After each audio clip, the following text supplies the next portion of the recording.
Hi, I'm Jean-François O'Kane. I'm the studio coach. Today, infrared modified camera.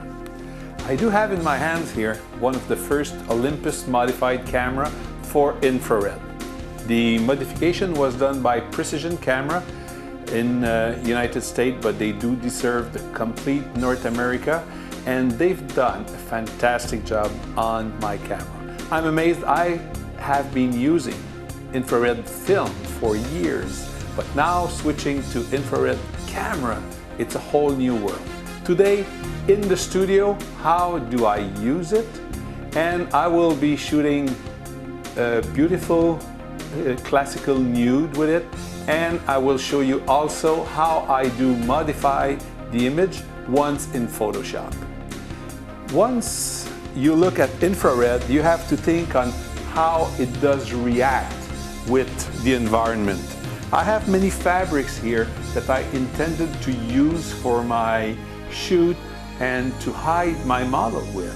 But when you do shoot an image of the whole array of colors, they all disappear. You have to think black and white. And you have to think also the way that this fabric catches and reflects the infrared. If you see the black fabric on the chair, right here, the bottom, the base here, it reflects white, believe it or not. So we have to first check for the material. Do not assume that such a material will be such a color. Then for the exposure in studio, I have found one of the products that is called the white beam that I use to make my reading for exposure.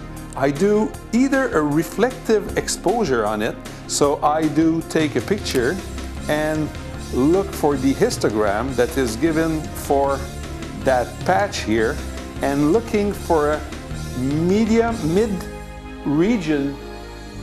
line here, peak, and that gives me a good exposure. This will give me a very nice mid-tone exposure, so I will be able to play with the image a bit later in Photoshop, or I use it as a translucent measure, take a measure with it, and when I will be at the right position, the histogram will give me a medium tone histogram, like for example this. If I do it for my position of shooting, you see that we have a better lower histogram, but it's still kept.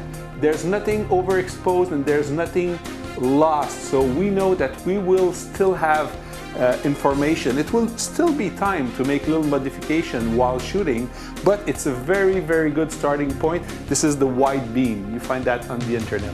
So let's go on the shooting and let's see how different the life can become seen with an infrared camera.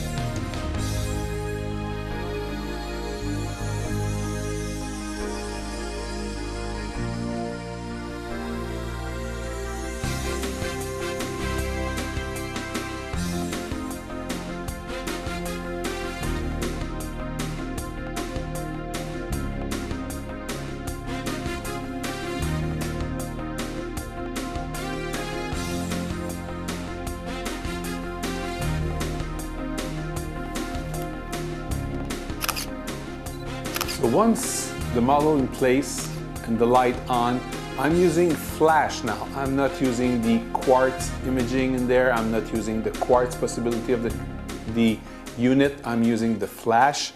The synchronization in the camera is 1/100th of a second now, and the aperture is f5. I have read this on the target to make one start reading, and as I can prove here, the result is absolutely beautiful.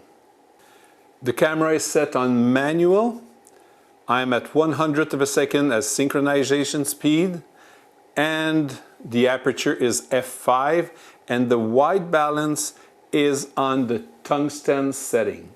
I'm on the tungsten setting because anyway, I know that once in Photoshop, I will have to change the white balance of the image. So being on tungsten gives me, is the symbol of the little light here. It takes me a way of thinking in color, because if I do this working in the daylight mode, you will see, let's take a picture now, and you will see that the image will be strangely colored. It will all be the same at the end, but you get distracted by these colors. Doing in the tungsten mode, you get a blue mode and that's it, it's all bluish. Let's see the color mode.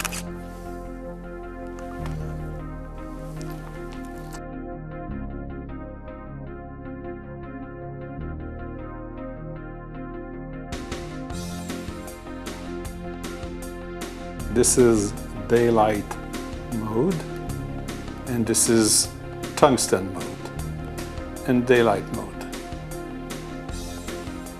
Tungsten mode. The settings, daylight mode here, or